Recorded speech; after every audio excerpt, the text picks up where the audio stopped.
गजपति जिला सदर महकुमा पारलाखेमुंडी शिक्षार्थी को मिनि माराथन आयोजित हो जाए। राष्ट्रपति पुरस्कार प्राप्त शिक्षक विनोद चंद्र जेना मुख्य अतिथि भाव जोगदे। कॉलेज छक गजपति स्टाडियम पर्यंत चली गणदौड़ कार्यक्रम को गजपति जिला किस कोर्डिनेटर उदित कुमार सिंह और पूर्वतन किस छात्र छात्री परिचालना करते।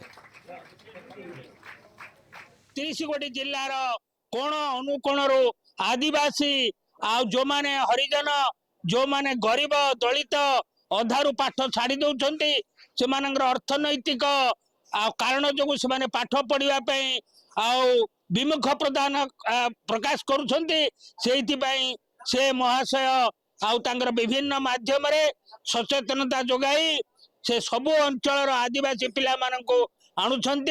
शिक्षा सहित सर्वांगीन उन्नतिकरण तांकर लक्ष्य कहीं गोटे पिला पाठ पढ़ा सहित से पर्सनालिटी डेवलपमेंट आजिकल देखा पर्सनालिटी डेवलपमेंट अर्थात physically fit mentally alert socially adjustable and emotionally stable यही गुण गुड़िक अच्युत सामंतर जो अनुष्ठान से अनुष्ठान प्रदान करुच्ची। Education is the weapon which can change the whole world. माने एजुकेशन हो गोटे एमती एक अस्त्र जहाँ कि पूरा एक विश्व को परिवर्तन कर दे पारिबो।